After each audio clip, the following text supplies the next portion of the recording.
Vous qui aimez l'histoire, l'art, la littérature, la culture, le droit, la politique, l'économie, la spiritualité, la gastronomie, la science ou la technologie, Screenshot. Screenshot, une émission qui répond à votre désir où tout est dit sans langue de bois. Screenshot, tous les jeudis, 19h sur H-Live TV. Screenshot. Screenshot. Screenshot, chérie.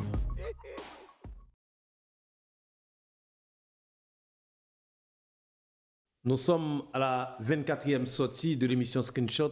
Comme nous tous connaissons, l'émission ça, c'est une émission spéciale. Nous toujours un invité spécial pour nous venir parler, raconter ou bien porter un bagage sérieux pour nous que peut-être nous estimons que qui est capable de servir toute une communauté. Aujourd'hui, nous avons avec nous Ernest Naissant, qui a une maîtrise en administration, qui fait nous honneur et plaisir, qui a avec nous pour nous parler pays. Le thème choisi, c'est Haïti, retrouve-t-elle le chemin des unes? Parce que nous connaissons tout problème qui est en Haïti. Nous disons c'est problème élection. Nous gardons pour nous, nous disons que la première élection de gagné, qui était libre, honnête et démocratique, nous parlons de 1990. Depuis lors, qui s'est passé? Nous ne connaissons pas, mais avec invité à nous chercher qu'on est intention, impression, lecture fait de crise en Haïti pour nous connaître qui gens nous-mêmes nous avons positionné nous ou même qui dans le canapé ou qui là avec nous aujourd'hui. Donc moi dis encore une fois bonsoir, avec nous allons parler. Bonsoir chers invités, Ernest Naissant, comment nous est? Nous l'avons regardé. Et puis, saluer au professeur Chéri, saluer aussi le régisseur, qui c'est M. Fortuné. Et me saluer en même temps tous les téléspectateurs qui ont regardé l'émission. M'espérer pendant l'heure qu'on nous allons faire cette émission, ça là, il y a qu'à parler avec eux, il y a tant de nous dans le canapé, comme on se dit. Très bien. Donc, le décor est planté. Donc, nous avons avec nous Ernest Naissant. Nous connaissons que c'est membre Korekov. Qui c'est Korekov là même déjà? Alors, Korekov, c'est une organisation, comme on connaît, feu président de l'Office Réjoui qui nous a quittés le 26 février dernier de manière subite, et qui avait mis ça sur pied en 2018, mais ça a commencé, le travail avait déjà commencé depuis 2016, mais en 2018, il a officialisé Korekov pour en faire une organisation de la communauté haïtienne, c'est-à-dire, ça s'appelait, en fait, Korekov, ça signifie Conseil représentatif de la communauté haïtienne de France. Alors, on rajoute là-dedans et ultramarine. Pourquoi on dit ultramarine? Parce qu'on considère que les Antilles, les DOM et les TOM font partie de la France et qu'il y a aussi des Haïtiens qui vivent là-dedans. Nous dit que nous Korekov, c'est Conseil représentatif de la communauté haïtienne de France. Mais c'est pour ça que je venais nous organiser dernièrement, nous rajouter ultramarine là-dedans.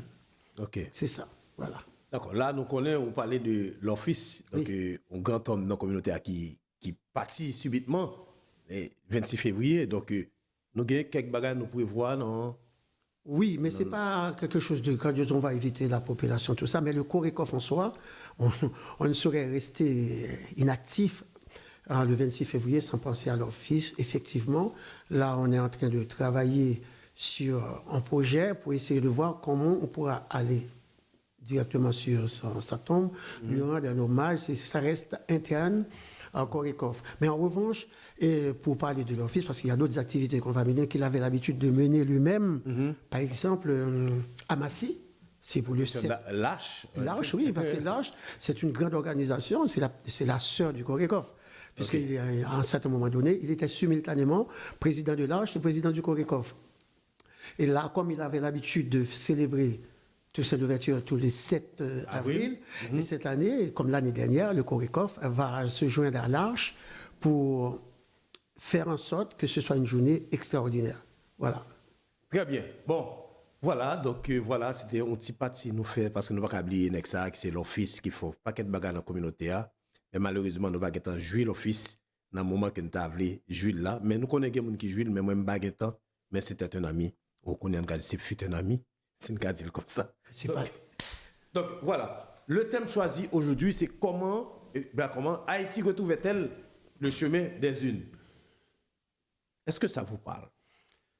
Et ça parle à tout le monde, à tous les Haïtiens. Si ça pas parlé aux Haïtiens, c'est que au sol. Parce qu'il n'y a pas de pays, pas d'État-nation, pas de pays au monde qui est capable de vivre sans que les pas gagner une organisation là-dedans soit comme il y a plusieurs systèmes. Parce que nous, on est une république. On est une république depuis des années. Dans une république, il y a toujours des élections. Il y a soit élection présidentielle, élection législative, élection au niveau des collectivités locales. Aujourd'hui, nous trouvons dans une situation où on va gagner un élu dans le pays. C'est pour la première fois dans l'histoire d'Haïti que nous trouvons dans telle situation. C'est chaotique, c'est dramatique. Aujourd'hui, nous trouvons avec un seul homme que nous nommons, la communauté internationale l'a nommé, c'est le corps groupe qui nomme, c'est Ariel Henry, qui a un droit sur tout, c'est-à-dire il a un droit de vie et de mort sur l'ensemble du peuple haïtien. Ce qui est anormal. Alors, c'est un pays où les institutions n'existent plus. Il n'y a qu'un homme. Quel Haïtien conscient, quel Haïtien qui Haïtien pas ta pensée, on rêver un jour pour Haïti à retrouver le chemin des urnes, pour nous capables de remettre l'institution sur pied, qui c'est essentiel pour le vivre ensemble en Haïti. D'accord, mais pendant ce temps, pour retrouver le chemin des urnes, d'après vous, qu'est-ce qu'on doit faire? Bon, il y a plusieurs choses. C'est un grand chantier, c'est un très grand chantier, parce que quand on dit comment doit-on faire, comment on peut faire. Le problème, il faut savoir aussi, il y a un obstacle. Et tant que ce n'est pas résolu, ça va être très compliqué. Lequel? C'est le problème de l'insécurité en Haïti. Or, l'insécurité conditionne tout le reste. Sans la sécurité, un climat apaisé dans ce pays, quel que soit ce qu'on va essayer d'entreprendre, ça se voue directement à l'échec. Parce que pour la simple et bonne raison, si on veut que le peuple détermine ses dirigeants pour organiser des élections, c'est une grande machine. C'est sur l'ensemble du pays. Comment on va faire? Il y a Martissan, il y a Kinskoff, il y a partout. Les gangs, ils ont encerclé Port-au-Prince. Et on sait que Port-au-Prince, cette ville-là, cette partie du pays à elle seule, concentre plus de 2/6 de la population. 2/12 de la population, ou bien 1/6 de la population. C'est fou. Comment on va organiser les élections dans des conditions aussi dramatiques, aussi dures, aussi rudes, je ne sais pas quel terme utiliser pour parler de ça. Donc, sans la sécurité, sans un climat de sécurité dans ce pays, l'organisation des élections, ça risque de tourner au drame. On se rappelle de 1987. Le drame que ça a causé. Riel Vaillant?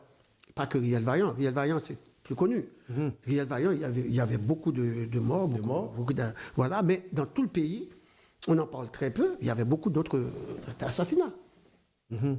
Beaucoup d'autres assassinats. À l'époque, c'était CNG avec Henri Nanfi et William Tigala, ministre de l'Intérieur. Exactement. Or, on sait très bien pourquoi ça n'a pas pu avoir lieu, les élections. C'est parce que, à l'époque, le candidat désigné de la communauté internationale, qui était Marc Bazin, un ancien employé de l'ONU. Ah oui, Banque mondiale. Banque mondiale. Alors, la communauté internationale avait fait le choix de Marc Bazin. Le problème, en ce moment, Marc Bazin ne faisait pas recette dans la population. Il y avait des candidats beaucoup plus puissants que lui, qui étaient Silvio Claude, par exemple. Silvio Claude, Gérard Gourd. Voilà. Alors, sauf, c'est un peu un secret pour nous, parce qu'on sait très bien que tout ça a été manipulé par la CIA, et on ne peut pas se cacher. On se rappelle que le Sénat américain avait même convoqué le Sénat, et la CIA, le patron de la CIA, pour lui demander d'arrêter tout de suite toute cette mascarade en Haïti. Ils ont même demandé un rapport, qu'ils ont refusé. Et après, qu'est-ce qui s'est passé? C'est une organisation qu'ils avaient mise en Haïti, sur place en Haïti, avec la complicité de nos généraux, entre guillemets, à l'époque, qui ont perpétré le massacre qu'on a connu en Haïti en 1987. En 1987. Oui, mais en parlant de 1987, mais on savait, après, il y avait les élections de 1988, en janvier 88, 22 janvier 88, qui a accouché Maniga. Oui, mais ça c'était une mascarade aussi. C'était une mascarade. Pourquoi? Parce qu'il fallait apaiser les choses. Or, le deal qui a été conclu entre Maniga et Nanfi, ça n'a pas duré longtemps. Ça n'a pas duré longtemps parce qu'à un certain moment donné, Maniga voulait devenir un vrai président. Tout à fait. Un vrai président, parce qu'il a tenté, à un certain moment donné, quand on lui avait demandé de transférer Jean-Claude Paul aux États-Unis pour être jugé, il avait répondu que envoyez-moi les documents. Oui. Envoyez-moi votre plainte, on va voir qu'est-ce qu'on fait. On est dans un pays, il y a une justice dans ce pays. C'est un citoyen haïtien. S'il doit être jugé, il doit être jugé chez nous. À la justice haïtienne. Je n'ai pas à l'extrader vers les États-Unis, qui est un pays étranger. Haïti a décidé de ne pas extrader ses ressortissants, les Haïtiens. Et là, qu'est-ce qui s'est passé? On s'est rendu compte. Après, les Américains lui ont fait payer. Vous savez, tout le monde le sait, ça. Nanfi à lui-même ne pourrait pas filer Mandinga s'il n'y avait pas la volonté américaine. Ah bon? Non, mais oui, mais c'est sûr. Après, bon, on essaie de voir, parce qu'après 87, là, avec Nanfi, on savait que normalement, même, il y avait le fameux Prosper Avril qui est arrivé au pouvoir, et d'ici là, il n'a pas pu organiser les élections lui-même. Non, c'est pas qu'il n'a pas pu organiser les élections. Il ne voulait pas organiser les élections. Prosper Avril ne voulait pas organiser les élections. Il ne faut pas oublier, tous ces gens-là, c'était des agents de la CIA. C'était des agents américains. Il a travaillé pendant des années avec, comme ça. On l'avait mis juste pour empêcher qu'il y ait des élections. Parce que l'objectif de la communauté internationale, encore une fois, c'était d'amener au pouvoir, de mettre au pouvoir quelqu'un qu'eux, ils décident. D'où c'était là le problème. Par exemple, en 1990, pour arriver à 1990, on allait revenir, là, oui. Ils ont encore poussé qui? Mac Bazin. Parce qu'ils voulaient que ce soit lui. Oui, à cette époque-là, on se rappelle qu'il y avait aux élections, il y avait plusieurs candidats, mais c'est avant Aristide, c'était Victor Benoît qui était le candidat. Oui. Puis nous avons Mac Bazin, nous avons aussi le fameux Lafontaine. Oui. Qui voulait être. Lafontaine, c'était le représentant du clan des Duvaliéristes. Tout à fait. Le représentant du clan des Duvaliéristes, le chef de Macoute, connu pour ses exactions pendant des années. À un certain moment donné, il était ministre, je crois, de l'Intérieur. On sait ce qu'il a fait avec ses sbires, comme Idné Adé, des gens comme Héloïse Maître. Le fameux grand-père de Sibobo, etc. Ah oui, alors, Héloïse Maître, le fameux grand-père de Samson La Familia. Ok. Ben oui, je ne savais pas. Merci. Oui, ben voilà. Et pour dire, de génération à génération, ça se poursuit. Et, à ce moment-là, les Américains ne voulaient pas trop des Macoutes parce qu'ils savaient que les Haïtiens ne voulaient plus revoir des Macoutes parce que même de la Constitution 87, il était très nettement écrit que Macoute. Voilà. Après 10 exactement. ans. Et qu'est-ce qu'il s'était dit? Bon, de toute façon, Lafontaine, on n'en veut pas, il ne pourra pas prendre le pouvoir. On a vu, voilà. Et soudain, il y a un prêtre, c'est Aristide qui. Voilà. Et il était déjà connu. Oui, il était déjà connu. Verbes, voilà, comment il c'était l'effervescence. Voilà. Et à l'époque, c'était FNCD. FNCD ayant à sa tête à l'époque Victor Benoît, qui devrait se présenter. On s'était rendu compte qu'il manquait un peu de popularité. Sinon, ils allaient perdre le pouvoir.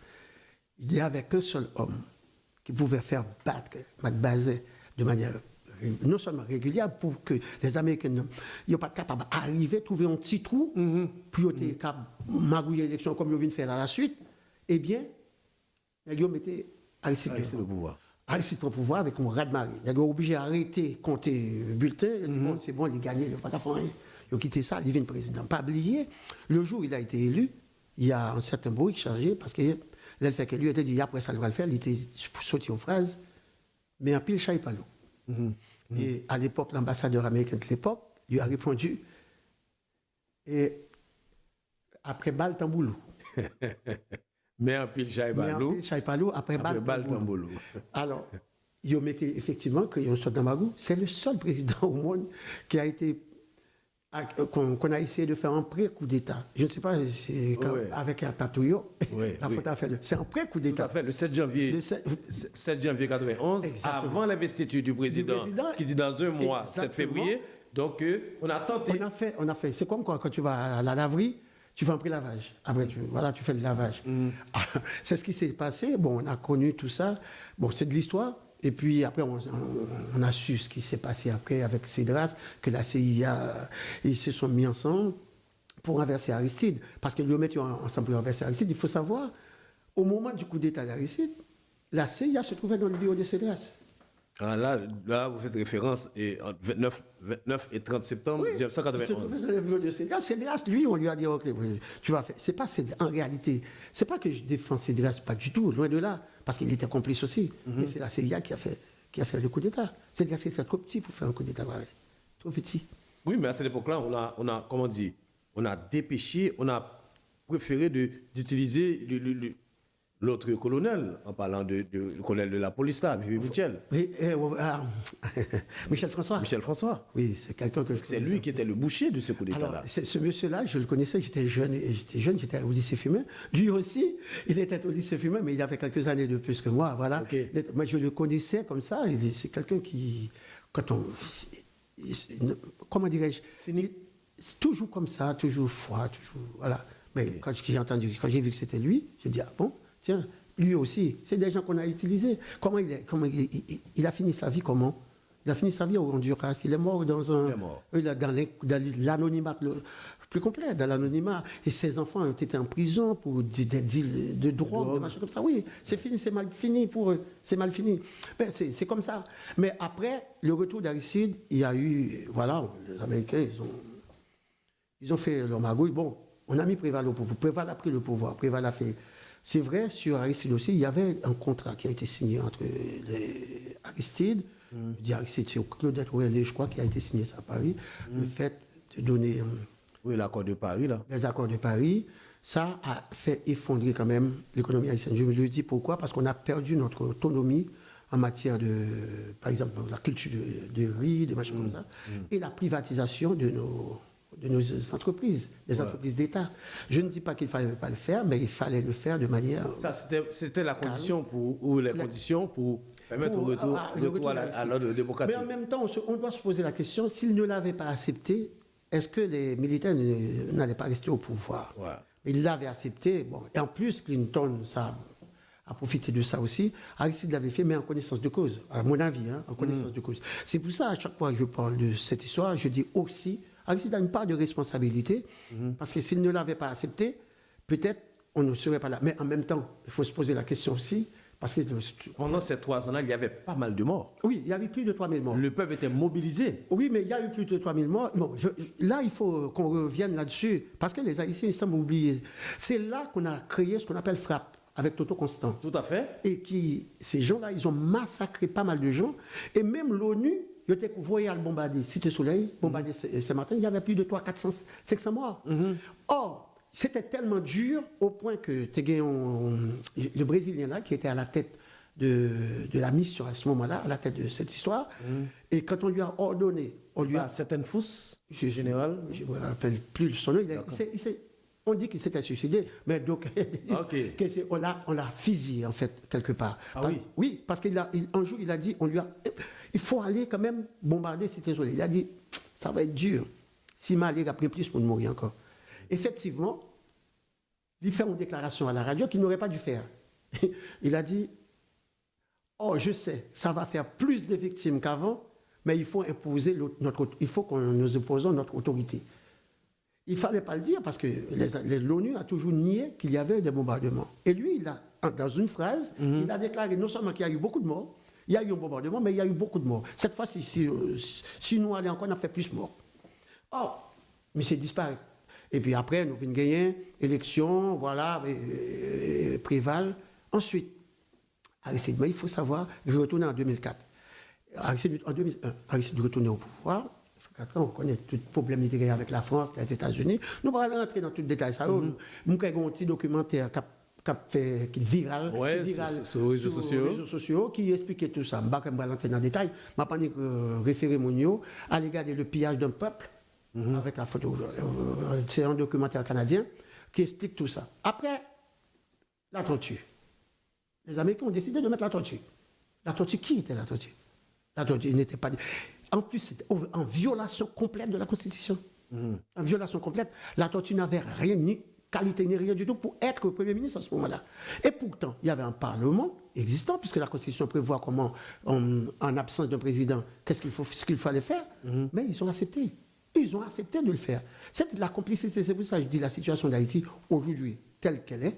Et c'est la complicité, ou bien de tous ceux qui ont dirigé le pays depuis 1987. C'est nous qui avons donné libre choix aux Américains, il faut libre choix à la communauté internationale, parce qu'ils ont fait ce qu'ils ont voulu faire avec Haïti depuis leur réunion au Canada. Ils ont décidé de mettre Haïti sous tutelle. Et il y a une déclaration, il faut que vous vous reteniez. J'aimerais que les Haïtiens retiennent ces deux phrases. Ces deux phrases de l'ex-président de l'OEA à l'époque, c'était Luigi Einaudi. Einaudi, oui. Einaudi qui avait déclaré à l'époque la pire erreur que la communauté internationale a faite, c'est que le quitté haïtien dirige Haïti. Je ne sais pas si vous voyez comment ils se sont accaparés du pouvoir d'Haïti, comment ils ont fait. Et ensuite, il y a Kofi Annan, le Ghanéen, là, je crois, qui a déclaré, après encore, cette fois-ci, on va en Haïti et ce sera pour longtemps. Oui, après. Donc, ça veut dire la communauté internationale, depuis 2004, 2005, ouais. Même avant, bien entendu, ils ont fait Haïti, 3 privations en Haïti. Ils ont privé le peuple haïtien de 3 choses. Donc, tout ça, on va compter là, pour faire comprendre que nous ne pouvons pas sortir, parce que si l'ONU... Je vais venir sur ça avec vous. Je vais venir, il n'est pas que nous ne pouvons pas sortir.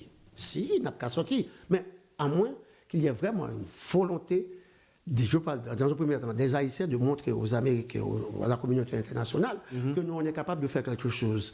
Pourquoi je dis ça? Parce que chaque Haïtien, tu vois la télé qu'on est là, on est à la télé. L'Haïtien a un problème. On est à H-Live. Parce que H-Live, c'est un Haïtien, tu vas voir, l'Haïtien qui va venir ici, il veut faire n'importe quelle pub, qu'est-ce qu'il va faire? Il va ailleurs. Parce qu'il ne veut pas travailler avec H-Live pour que H-Live monte pour devenir quelque chose. Il préfère. Donc, on souffre en Haïti de ce qu'on appelle cette maladie chronique que j'appelle la blancomanie. Dès que c'est le blanc qui parle, ça y est. Si c'est le noir, ça ne va pas. C'est pas qu'on ne pourra pas sortir. On va pouvoir sortir à condition que les Haïtiens se mettent d'accord. D'abord, il faut arrêter. Si c'est pas le blanc qui décide, pour moi, c'est rien. Quand les Haïtiens disent la Constitution, c'est du papier, c'est quelque chose qui m'irrite. Pourquoi? C'est quoi une constitution? C'est quoi les lois dans un pays? C'est un ensemble de règles qui permettent à une population de vivre ensemble, de vivre en commun, de respecter les règles. Je te respecte, tu me respectes par rapport à ce qu'on a écrit. Quand on commence à violer ce qu'on a écrit ensemble, là, il n'y a plus d'état-nation, il n'y a plus de respect. Donc, on ouvre la porte grande ouverte, notre porte grande ouverte, pour que l'autre puisse rentrer. Si on n'ouvre pas la porte, c'est pas facile. Le chat qui est derrière, il ne pourra pas rentrer. C'est ça. Maintenant, la question, c'est comment arriver à freiner l'international pour que Haïti puisse vivre? Déjà, il y a des priorités en Haïti, bien entendu. Il y a 3 axes. Si nous n'avons pas touché aux Haïtiens, pas décidé de toucher eux, nous n'avons pas besoin de parler ni de l'indépendance, voire même de l'autonomie. Vous savez, un peuple, d'ailleurs, il a besoin d'éducation, il a besoin de santé et il a besoin de manger. Depuis 20 ans, mais au monde, on ne va pas voir rien encore, il fait ça d'abord. Parce qu'on dit toujours que notre ventre, c'est notre second cerveau. Or, nous en Haïti, regardez bien pour eux. Et puis, ce n'est pas un bac, c'est un travail qui est bien fait et qui est fait depuis des années. Et depuis des années, il faut remonter à longtemps pour comprendre ce qui se passe. Et on parle d'une sombre qui a passé actuellement à moi, haïtien, bien content, et puis on parle expliquer le danger de tout ça. Ils ont commencé par me parler de 3 privations tout à l'heure, ils ont commencé par priver de bras pour travailler. Comment c'est pas privé? Comment il fait? Il y a pas cerveau nous. Exactement. Tout ça, il prend main de vous d'abord. En 1928, 1930, 1920, 26, 28, 30, les Américains, 80% du sucre américain consommé aux États-Unis, c'était à Cuba. Qu'est-ce qu'ils ont fait? Ils ont permis aux Haïtiens d'aller là-bas, de laisser Haïti. Donc, on commence à perdre de travailler là-bas, pour aller travailler à Cuba, pour fournir les Américains du sucre. Une fois, avec l'arrivée des Castro, ils ont recommencé. Maintenant, c'est vers la République dominicaine. Et il ne faut pas oublier, entre-temps, il y a un pays étranger qui assèche Haïti au niveau humain. Ça s'appelle le Canada. Le Canada, chaque année, à un certain moment donné, le cerveau, c'est-à-dire les gens formés en Haïti, étaient partis pour aller travailler au Canada. Ce n'est pas par hasard que aujourd'hui, au Canada, il y a plus de médecins haïtiens, d'infirmières haïtiens, que d'infirmières haïtiens et de médecins haïtiens en Haïti. Donc, c'est pour ça, le danger que je voulais annoncer, c'est de vous dire que cette privation qu'on va nous priver de savoir, on va nous priver de ce savoir-là, faites attention. Quand les Américains vous disent qu'ils vont donner de 30 000 visas aux gens, il faut que vous fassiez attention.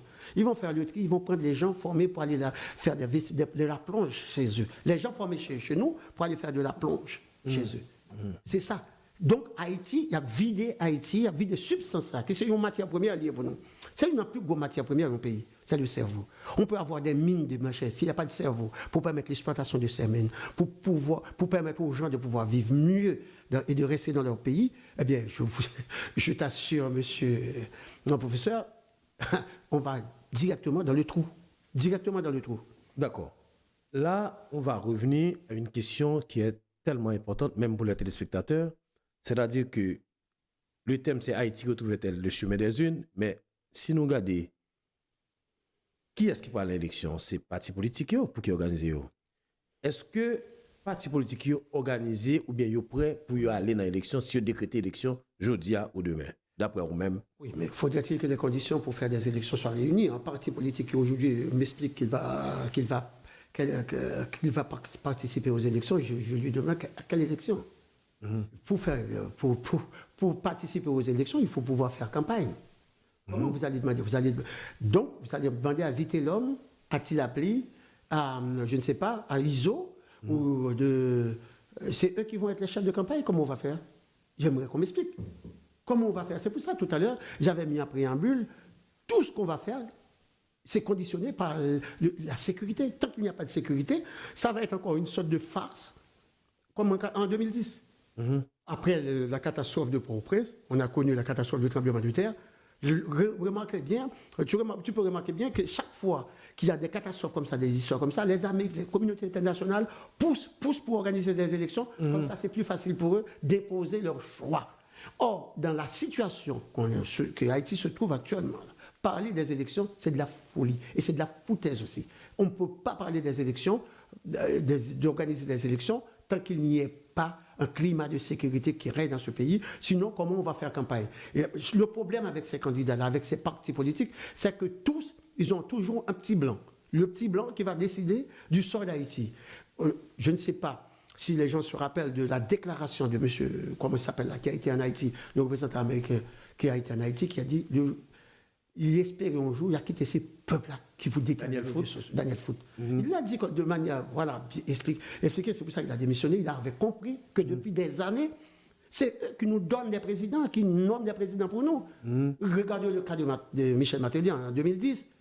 C'était un ambassadeur, Kenneth Merton, je crois, oui, américain, tout en sachant que Martelly était américain, en disant non, il vient dans une conférence de presse pour dire, oh non, il peut être président parce qu'il n'est pas américain. Il n'est pas américain. De quel droit, de quel pays au monde, où comment dirais-je, un diplomate, un ambassadeur, un diplomate puisse se permettre de donner des leçons aux gens, de dire qu'il peut être, parce que non, c'est la loi de ce pays qui doit primer. Mais malheureusement pour nous, on n'a pas le droit, ça n'existe pas. Ça n'existe pas. Bon, en fait, pour revenir à la question, si on n'a pas le choix, il faut qu'on aille aux élections un jour.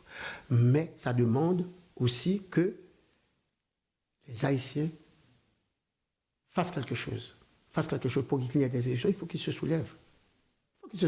Mais les Haïtiens se soulèvent en maintes occasions. Regardez bien, dernièrement, je ne vais pas trop loin, en août, avec la cérémonie de Guacaïman, il y avait un soulèvement dans le pays. Août jusqu'à octobre, même l'école pas privée ouverte en septembre, reportée en octobre, et non l'école tipa, mais malgré tout, Port-au-Prince était bloqué, mais la vie reprend. Oui, mais écoutez, c'est logique que la vie... C'est pour ça que je disais ça tout à l'heure. Quand votre vente prend des autres, c'est eux qui me tiennent... voilà, ou pas moyen résistance assez pour ça. De temps en temps, c'est quelque chose qu'il faut faire par à coup. Mais le problème aussi, moi je n'aime pas trop la violence, mais parfois c'est nécessaire. Il n'y a pas d'omelette sans casser les œufs. À un certain moment donné, tu vas voir des gens qui disent « Ah oui, crasé, brisé ». Écoutez, je viens de vivre quelque chose d'extraordinaire et d'écouter aussi, de lire la déclaration de la classe d'affaires en Haïti. C'est un aveu. En décembre dernier, oui. C'est un aveu. Ces gens-là, ils devraient être derrière les barreaux aujourd'hui. devraient être derrière les barreaux. Parce qu'ils avouent que la situation du pays, on a tout fait pour que ça arrive là. On a tout fait. Maintenant, on décide de ne plus le faire. Non, en ce moment-là, tu dois rendre compte à la justice. Oui, mais malgré tout, ils continuent. Mais oui, ils appuient Ariel Henry. Je viens d'entendre qu'ils appuient Ariel Henry. Pourquoi? Mais ça ne date pas d'aujourd'hui encore. Il faut comprendre ça. Je fais exprès de toucher ce point-là pour vous rappeler. En 1926, il y avait une pétition qu'on avait lancée, mais toute cette classe avait signé pour que les Américains restent au pays. Parce que ça les arrangeait. Il faut rappeler aux téléspectateurs qu'en 1926, que Haïti était encore sous la tutelle. Encore sous l'occupation américaine. L'occupation américaine. Alors, on demandait le départ des Américains. On demandait le départ des Américains. Eux, ils avaient signé une pétition pour demander que les Américains restent à vie tout le temps dans le pays. Est-ce que c'est... Ça n'a pas changé. Et on peut remonter plus loin. Pour comprendre, il y a quelqu'un qui avait bien compris les choses. C'était Gaspard Théodore Moulin, qui en 1825, après l'accord avec Boyer pour... Voilà, c'est lui qui me dit... Il disait, écoutez, quand on va en Haïti, il faut se mettre à côté de la classe moyenne, de la classe bourgeoise d'affaires. Parce que eux, ils sont plus français que haïtiens. Il a tout compris. Ils sont plus français que haïtiens. Il a tout compris. C'est ce qu'ils ont fait. Il faut l'aménager. Et c'est ce qu'ils ont fait. Aujourd'hui, c'est ça. Tout ça nous a conduit ici. C'est tout un processus pour amener Haïti là. Les élections, on n'a pas le choix. Il faut qu'on y arrive. Mais dans ce cas-là, quand je parle de soulèvement, c'est de dire non. Il faut arrêter tout ça. Je pense, tu vois à quoi je pense? Je pense à un mouvement comme le mouvement de 90. Un mouvement de 90 pour faire en sorte que, même quand le candidat choisi par la communauté internationale, tout le monde va le connaître. Ce n'est un secret pour personne. Tout le monde va le connaître. Eh bien, dans ce cas-là, il faut quelqu'un qui émerge. Et la population, quand je dis ça, c'est en forme de soulèvement. Si ça arrive, il nous force à aller aux élections dans des conditions comme ça. En tous les cas, les Haïtiens sont à même d'inverser les choses en leur montrant que malgré votre candidat, on n'en veut pas. On n'en veut pas. C'est un seul mouvement comme ça. C'est la seule chose qui pourrait nous arriver de mieux. Il n'y a rien d'autre. Parce que là, on est impuissant. On n'a pas d'armes pour aller... Quand je parle d'armes, je parle pour des armes. Je veux dire, on n'a pas assez d'armes pour aller se battre contre ces gens-là. Ils sont plus forts que nous, sans doute. Ils ont des moyens qu'on n'en a pas. On a vu comment ils ont dépensé de l'argent en 2003-2004 pour créer créer des troubles dans le pays. Ils sont capables de tout. Mais... Tu sais, un peuple, on peut, comme disait tout ça, l'ouverture, on ne peut pas gagner avec des armes, mais un peuple armé, je parle armé. De tout, d'esprit, de force. Exactement. Ouais. Un peuple bien armé de tout, de force, d'esprit, voilà, de courage, est capable de tout. Merci. Donc voilà, nous allons prendre la première pause de l'émission. Ne bougez pas, on revient à tout à l'heure.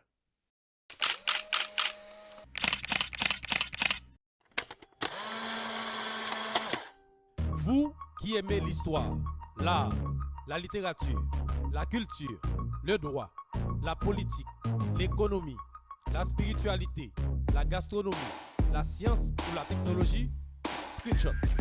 Screenshot, une émission qui répond à votre désir où tout est dit sans langue de bois. Screenshot, tous les jeudis, 19h sur HLive TV. Screenshot. Screenshot, chérie.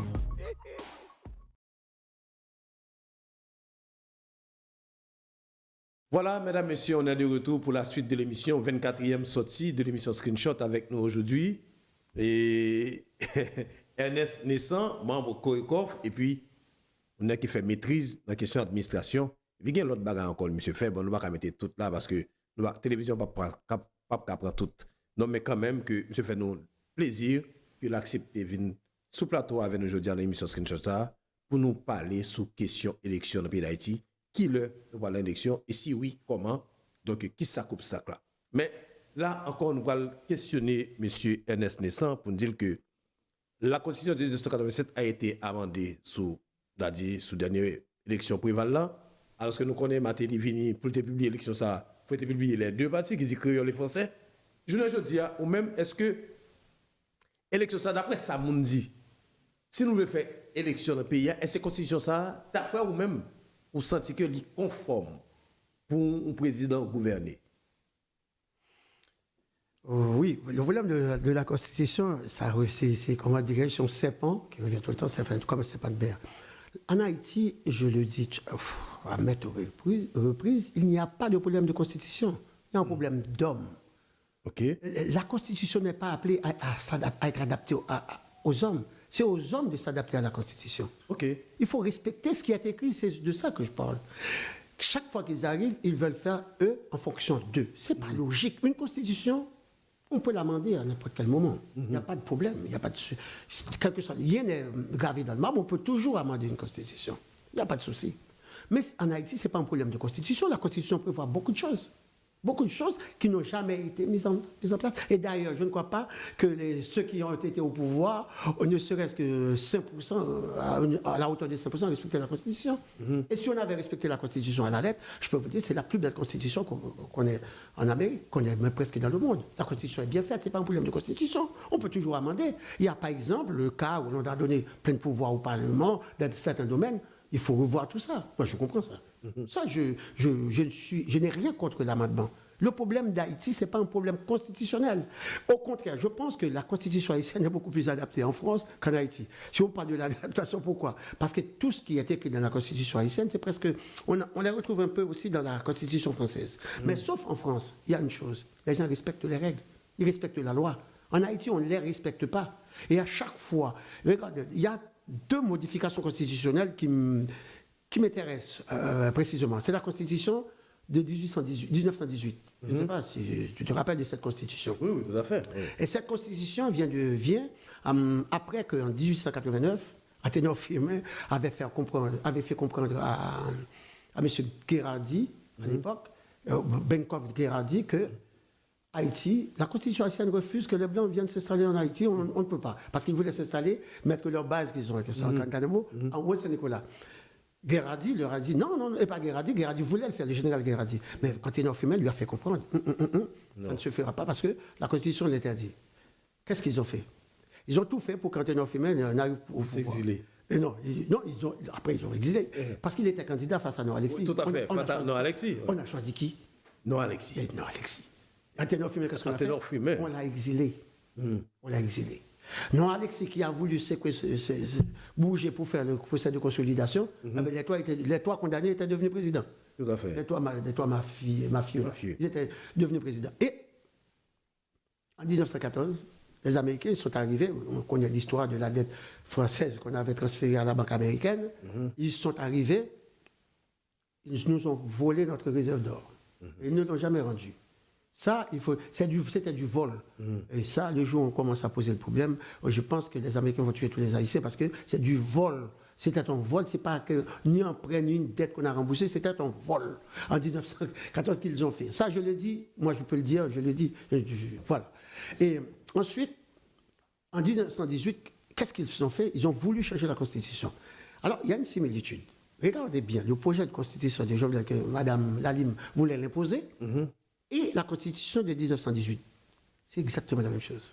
Pourquoi ils ont fait ça ? Parce que la Constitution haïtienne de 87 ne leur a pas donné un petit truc pour pouvoir exploiter Haïti. Ils voulaient changer tout. Si tu regardes bien, moi j'ai le projet constitutionnel de Jovenel, j'ai regardé les deux, et je fais la comparaison avec la Constitution de 1918 et la Constitution qui existait avant, en 1889. On s'est rendu compte, c'est pour les mêmes raisons qu'on voulait changer la Constitution. Les mêmes raisons. Et quand Jovenel leur a dit, mais oui, mais moi j'ai un petit problème parce que la Constitution ne veut pas, voilà. Il dit, comment il fait signer ? Il lui a dit, maintenant toi, le Parlement n'a plus de droit, on va mettre ça. Qu'est-ce qu'on a mis là-dedans ? On a mis que lui, mais quelque chose, ça le fait, quelque chose, acte qu'il commet.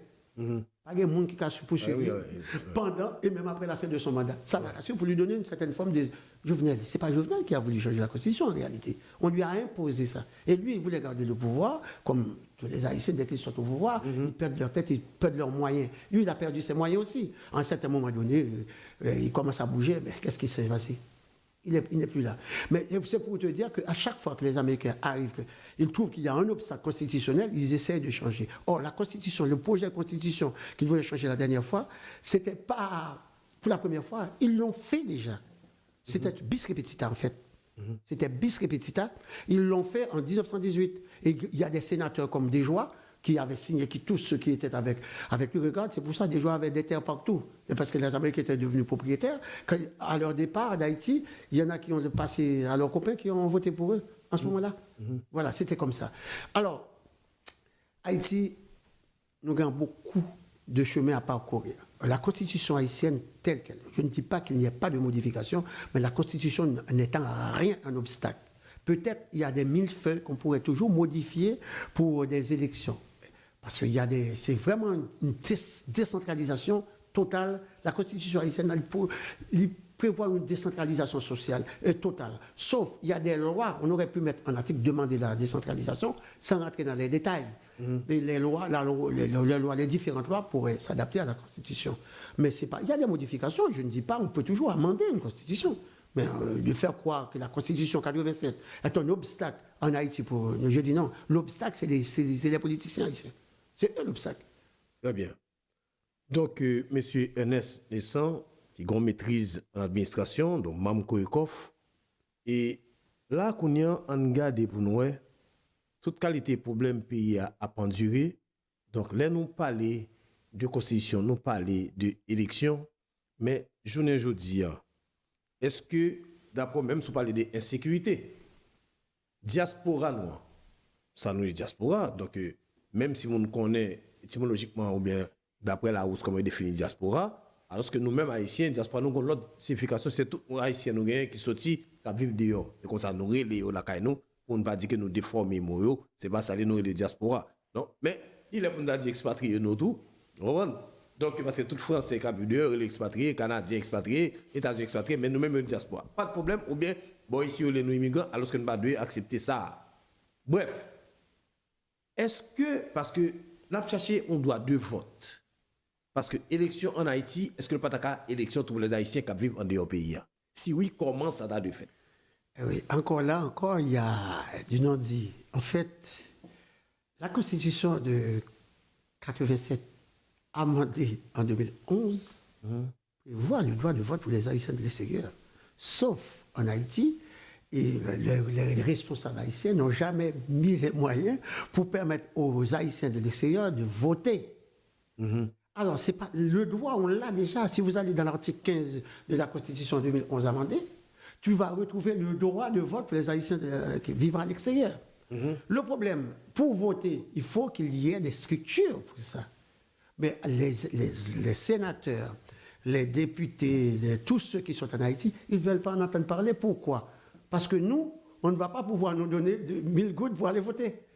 Or, ce qui leur fait, ça fait au pain plus, c'est le fait que nous avons autonomie financière, nous n'avons pas besoin de tout. Encore, je reviens là-dessus, c'est les mecs qui vont vous faire voter, et c'est votre vote qui va voter pour eux. Ils vont vous donner comme un plat de riz, on va voter pour eux, puisque 1000 gouttes, c'est un plat de riz, tu vas voter pour eux. Mais nous, dans la diaspora, ils savent très bien que ça ne marchera pas avec nous.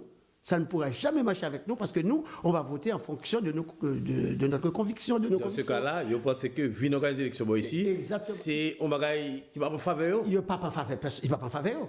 Il ne va pas en faveur du tout. Si diaspora t'a voté conseiller de monde qui ne tape même jamais qu'un candidat en Haïti, il ne va jamais élu. Je connais très bien. Je connais très bien ça. Donc, ça, c'est une volonté manifeste des responsables, de cette mafia en Haïti. Et, franchement, je pense qu'un jour, il faudrait qu'on parle de ça. Il faut une autre génération au niveau de la politique en Haïti. Il faut une autre génération. Parce que là, la diaspora, il faut comprendre, c'est un trésor, c'est une réserve pour Haïti. Ça nous les diaspora. C'est pas un terme comme ce terme utilisé. Oui, on connaît la philosophie. Nous-mêmes, c'est parler des expatriés haïtiens. Tout à fait. Parce que diaspora signifie un peuple qui patrie, pas des patries. Les Haïtiens ont un patrie, on a laissé ça parce qu'on est parti ailleurs. Venir en France, c'est pas un tas. Aller aux États-Unis parce qu'ils nous ont piqué tout ce qu'on avait. On est en train de récupérer un peu de ce qu'ils nous ont volé. C'est pas trop grave ça. Mais le problème, c'est que cette réserve-là, vous savez, on a la matière grise, on a des gens qui pensent, il y a des gens formés, il y a tout. Il y a des gens qui ont des moyens. C'est pas des milliardaires, mais qui ont des moyens. Donc, comme je les appelle des malfaiteurs, moi je les appelle comme ça, ces 2 associations malfaiteurs qui se trouvent en Haïti, c'est le Sénat et le Parlement. Ces gens-là ne veulent en aucun cas entendre parler. Après, le Sénat et la Chambre des députés. La Chambre des députés. Les lois sont votées par qui? La loi est votée. Et puisque la Constitution, dans l'article 15, je viens de citer là, nous donne le droit. Certes, ils vont te dire quoi? Ah, mais c'est pas nous, c'est l'administratif, c'est le Conseil électoral qui doit faire ça. Non, le Conseil électoral, non. C'est pas le Conseil électoral. Ça, c'est une décision qui doit être prise au niveau de l'État, au niveau de l'exécutif, puisqu'ils ont leur majorité de décider, cette fois-ci, on va faire en sorte que les Haïtiens de l'extérieur votent. C'est pas que le droit de vote, on l'a, comme je l'aurais dit, mais on n'a pas les moyens pour nous faire exercer ce droit-là. Ils ne mettent pas les moyens à notre disposition. Donc, pour eux-mêmes, si vous mettez moyens en tout, c'est la prendre déficit pour eux-mêmes. Exactement. Ils ne vont pas manipuler le monde, donc ils ne vont pas intéresser avec un bagage comme ça. Sauf en même temps aussi, comme parfois, il y a un proverbe qui dit l'homme, c'est le produit de son milieu. Moi, je rajoute, certains hommes, tous les hommes, certains hommes prennent la forme du vase qui le contient. Parce que je regarde pas mal d'Haïtiens qui partent de la diaspora, comme on les appelle, ou bien d'expatriés haïtiens qui sont rentrés en Haïti, ils ne sont pas mieux que ceux qui étaient déjà là, en matière de corruption, en matière de malversation. Ils ne sont pas mieux. Mais c'est une vérité. Donc, vous estimez qu'il y a des gens qui sont qui sont corrompus que... Bien, qui aussi, au moins aussi corrompus que Mounkambayo. Parce que Mounkambayo, c'est métier. Lorsqu'on sortit dans un pays organisé, au rivet, on leur apporte en plus, et au moins soit apporté, et pas bon. Ou venir rempiler. Ça, moi, je trouve ça malhonnête de leur part. Je ne vais pas citer de nom, mais de toute façon, beaucoup d'Haïtiens les connaissent. Beaucoup d'Haïtiens. Mais moi, la diaspora aussi, quelque part, je parle de la diaspora haïtienne, ça fait beaucoup de mal aussi à Haïti. Moi, il n'y a qu'une seule chose qui vaille pour moi, c'est Haïti. C'est Haïti. Moi, je ne comprends pas. C'est ça que j'arrive pas à comprendre. Tout le monde, la seule chose qu'il comprend, c'est Haïti. C'est Haïti. Oui. Mais tout le monde-là, en arrivant vraiment au timon des affaires, ils font pire que les autres. Où est le problème? Le problème est dans l'Haïtien lui-même. En fait, il faut dire, c'est quoi? On va parler. Comme dirait l'autre, je ne sais pas si c'est un qui disait ça, Haïti, c'est un pays sans punition. La punition n'existe pas. Parce qu'il n'y a pas de justice? Il n'y a pas de justice. Et on regarde ce qui se passe en matière de justice. Maintenant, on est obligé de les licencier. C'est pas les Haïtiens qui le font. Alors, je dois le dire, pour ceux qui ne savent pas. Tout ce que vous voyez là, qu'on est en train de virer des juges, là, c'est pas les Haïtiens. C'est sur la demande du Canada et des États-Unis. Qu'on est en train de les virer. On les a suivis depuis 1 an. On les a rattrapés la main dans le sac. Il y en a qui disent, moi, je ne fais rien du tout. Il ne faut même pas pleurer pour eux. Ils sont tous... c'est de la mafia. La justice en Haïti, c'est comme, comment dirais-je, quand on dit toujours que la justice est une femme aveugle. Femme aux yeux bandés. Femme aux yeux bandés. Eh bien, en Haïti, sont femmes aux yeux éclairés. Elles ont volé. Si vous n'avez pas d'argent, vous n'avez pas de justice. Si vous n'avez pas payé, vous n'avez pas de justice. Ce n'est pas pour rigoler, mais je regardé un commissaire du gouvernement qui déclarait, ah oui, mais j'ai 150 000 $ américains, mais je l'ai gagné... dans la loterie. Écoute, jamais à quelle banque? Quelle banque bolette qui l'a fait? Qui banque bolette qui fait?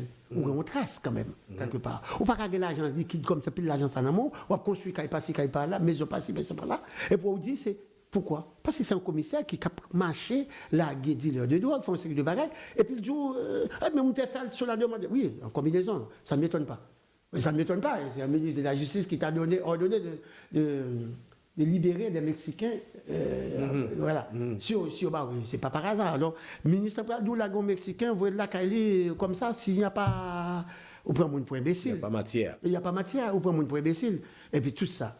Écoutez, nous avons justice, nous n'avons pas de justice en Haïti. En Haïti, il y a viré au CEP. Et me rappelez, Jovenel te dit qu'il a fait le nommer 50 juges corrompus. Maintenant, mais quand même. Et puis, Guillaume qui était les madame Moïse, il a dit, ah, c'est moi, c'est un tel, moi, c'est juge de l'équipe. Qu'est-ce que ça veut dire, juge de l'équipe? Comment on coupe aller avec ça? Je viens de nommer 50 juges corrompus. Ils sont toujours là, non? Toujours? Peut-être c'est eux à virer là? Ah, mais peut-être il y en a 2 ou 3, quelques-uns. Mais la justice en Haïti, s'il y a 200 juges, il fallait tout virer. Ah oui? Ah, ben tout virer. Il fallait virer tous les juges en Haïti. Parce que c'était des corrompus. Mais il faut les remplacer. Est-ce que vous avez déjà... Justement, c'est là le mal du pays. C'est là le mal du pays. Or, on pourrait avoir des juges formés. Mais le problème, ce n'est pas des juges formés, le problème. Le problème, c'est des juges consciencieux. C'est des juges qui seraient là pour rendre justice. Oui, mais comment, sous quels critères qu'on va reconnaître un juge est consciencieux ou pas? Mais non, le problème, c'est que dans n'importe quel pays au monde aussi, il y a une institution qui ont les yeux fixés sur les juges. Si la décision n'est pas une décision pécuniaire, n'est pas une décision... voilà. Mais l'institution en question ne va pas intervenir pour avoir une interprétation du juge. Là, l'application du juge, mais tandis qu'en Haïti, c'est pas ça lié. Les gars, on voit depuis tout dans eau. Depuis plus petit juge jusqu'au plus grand juge. Tous ces niveaux-là. Donc là, si nous tournons là pendant pas les questions de juge, dans la question élection même, parce qu'on a dit thème dans ces Haïti retrouve-t-elle le chemin des unes. Donc, nous toujours dit problème qui pose, c'est le problème de justice dans la question élection. Parce que c'est une question conseil électoral. Après ça, nous connaissons comment elle est centre de tabulation. Ah, ce fameux centre de tabulation. On connaît qui est-ce qui a un centre de tabulation amène. Et l'élection fin faite au Canada, nous connaissons quel pays? Beaucoup connaissent, non? Le Canada. C'est le Canada qui gère ça. C'est pas Haïti qui gère ça. Même si le peuple a voté, Jean le connaît. Mais c'est le Canada qui a choisi. Le candidat n'a pas gagné dans le centre de tabulation. C'est le Canada qui gère ça. Il décide. Et il ne faut pas oublier, je ne sais pas encore, m'a retourné sur lui, rappelons bien qui ça au pont est déclaré. Pierre Liopon est déclaré. C'est Pierre Liopon. C'était au pont même, parce que c'est Pierre. Parce qu'il y avait un journaliste. Pierre Liopon, voilà. Il était déclaré que le résultat, il n'a pas dit au Tébaï. Il n'a pas dit au Tébaï. Et puis, nous venons de Joseph Lambert, tout récemment encore, ce fameux Joseph Lambert, qui déclarait oui, on m'a chargé d'aller dire à l'autre qu'il va falloir qu'il. Je ne savais pas. Démissionne. Écoute, abandonner. Ça, c'est un crime contre le peuple haïtien. C'est un crime contre le peuple haïtien.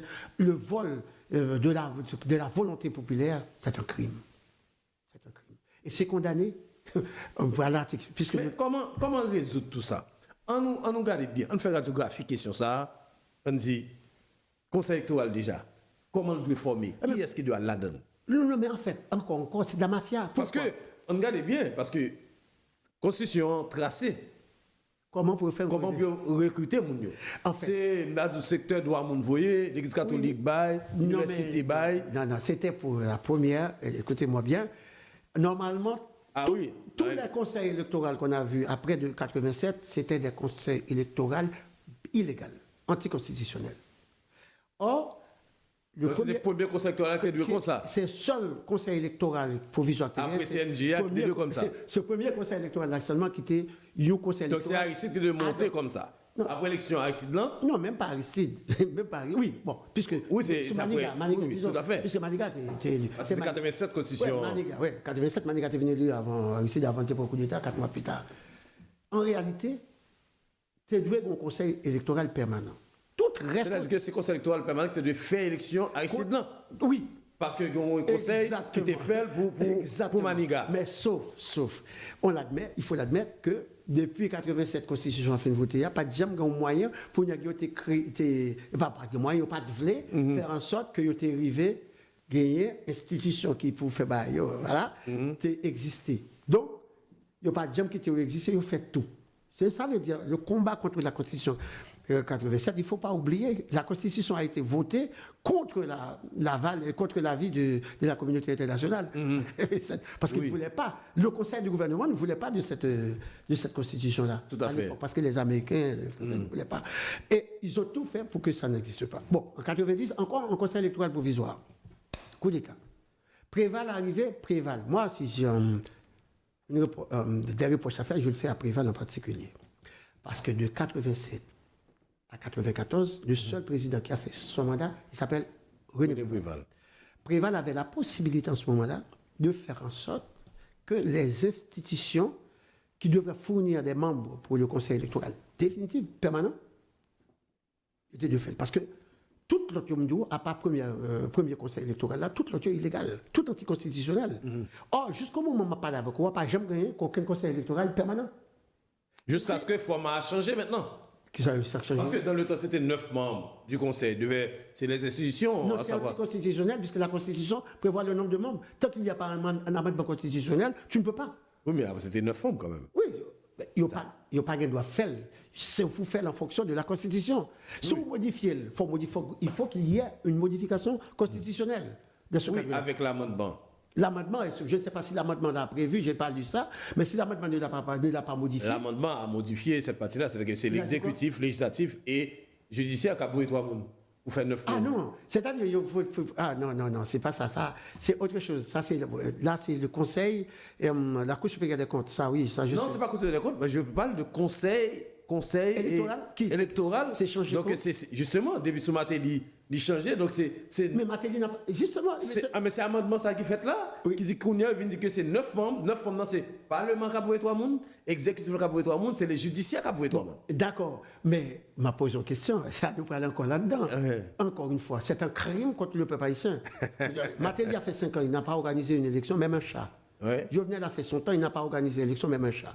Jovenel, c'était un peu plus difficile parce qu'il y a eu des manifestations, des machins, voilà. Ok. Mais en 10 ans, pas une Le régime seule élection. PHTKiste, pas une seule élection.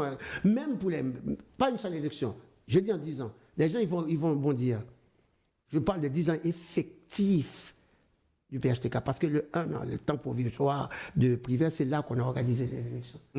Entre Matéli et Jovenel, le début de Matéli et la fin de Jovenel, aucune élection, hormis les élections organisées par Privé, qui lui aussi était un. Voilà. Voilà. Regarde bien, un professeur chéri, on a joint que de 2011 au départ de Jovenel, jusqu'à l'assassinat de Jovenel, il n'y a pas eu une seule élection. Il n'y avait que des élections organisées par Justin Privé. Oui, mais là, donc, si nous retournons là, toujours insister sur ça, là, pour faire élection qu'on y a là, parce que, on regarde pour nous, l'élection 87 ans, dans la Constitution 87 ans, qui va amender, c'était 9 membres du Conseil électoral. C'est-à-dire que l'université a voué, elle a voué, l'Église catholique, l'Église protestante. Là, il vient d'amender qui dit que c'est 3 membres de l'exécutif, 3 membres du Parlement, 3 membres du judiciaire. Aujourd'hui. Ah, c'est pas 3 membres, 3 personnes désignées. 3 personnes désignées. Okay, chaque institution, ça va avouer 3 personnes désignées. Ça va être 9 membres dans le Parlement, dans le Conseil électoral là. Mais aujourd'hui, on n'a pas le Parlement. On n'a pas l'exécutif. On n'a pas l'exécutif. Et on n'a pas. Bon, entre guillemets, le judiciaire là. Entre guillemets, puisque Ariel a fait. Non, vous me dites votre bagage, me comprendre, mais au moins. C'est SPJ là. Mais après travailler sur le juge, il va y mandat. Non, mais jusqu'à présent, on vit une situation. Je suis tout à fait d'accord. Je reprends. On vit une situation exceptionnelle. L'exécutif est composé. En Haïti, la Constitution reconnaît un exécutif bicéphale. Oui. Un président et un premier ministre. Il ne faut pas oublier, même pour être Premier ministre, il y a des conditions. Puisque le poste de Premier ministre, c'est l'émanation même du Parlement.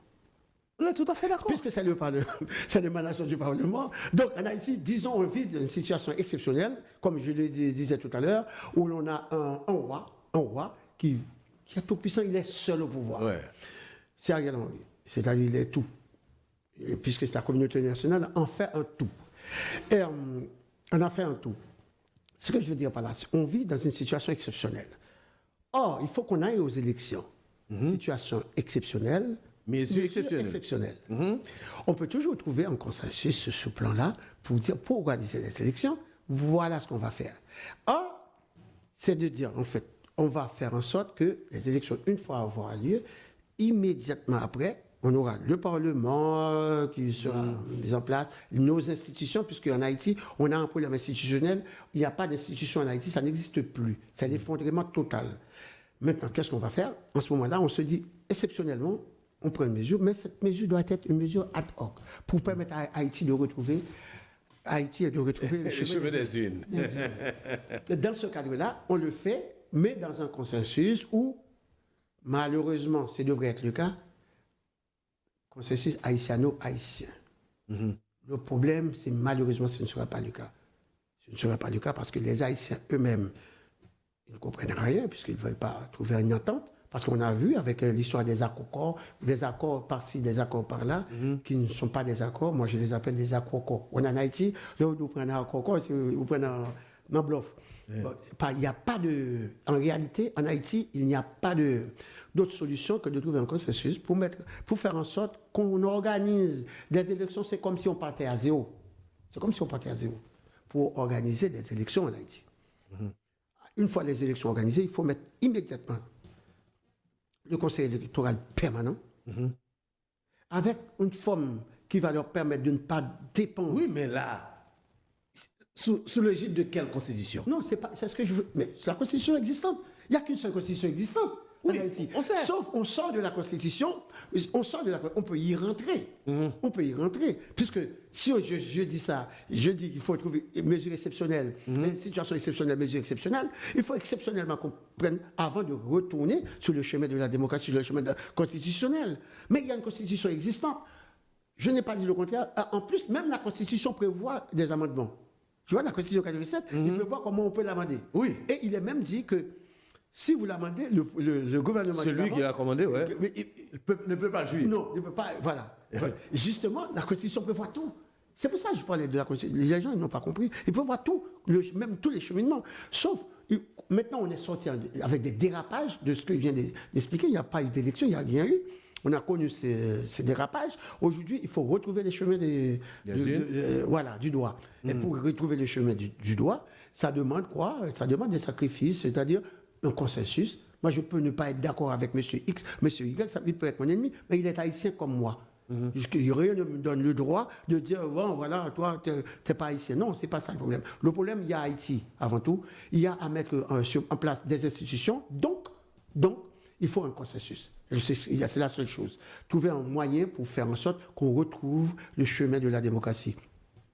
Même si c'est par la voie des unes, bien, on n'a pas le choix par la voie des unes, et cela demande un effort collectif. Voilà, mesdames, messieurs, avant de terminer, donc vraiment, nous sommes arrivés vraiment à l'heure de l'émission.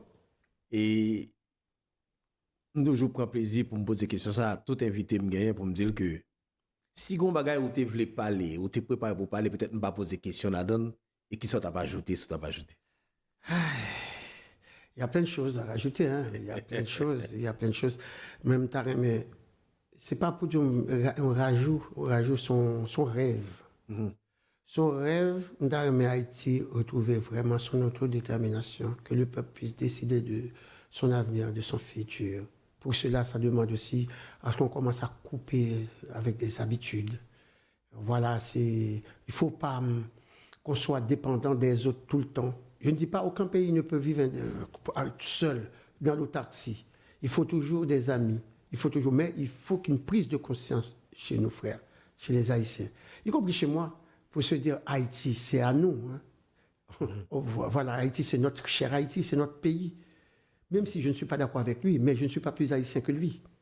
Je vais essayer, j'espère que les Haïtiens vont essayer de trouver ce chemin-là, encore une fois, pour retrouver le chemin des urnes qui va nous ramener sur la voie de la démocratie. Et ça, pour moi, c'est essentiel. Essentiel. Je ne sais pas quoi dire. Et j'espère que les Haïtiens, cette année, pour l'année 2023, puisque c'est les vœux, hein, on peut toujours continuer à en faire, on est encore en janvier, que les Haïtiens puissent retrouver l'espoir. Un peuple sans espoir, c'est un peuple qui est condamné à disparaître. C'est comme un peuple sans culture. Et notre culture, c'est notre force. Voilà. Voilà, merci. C'était Ernest Naissant, qui était notre invité aujourd'hui pour la 24e sortie de l'émission Screenshot. Le thème qui a été choisi, c'est Haïti retrouve-t-elle le chemin des unes? Il a bien élaboré. J'espère que vous avez bien compris. Donc, nous allons prendre congé de vous. Nous vous disons à la semaine prochaine pour une autre émission.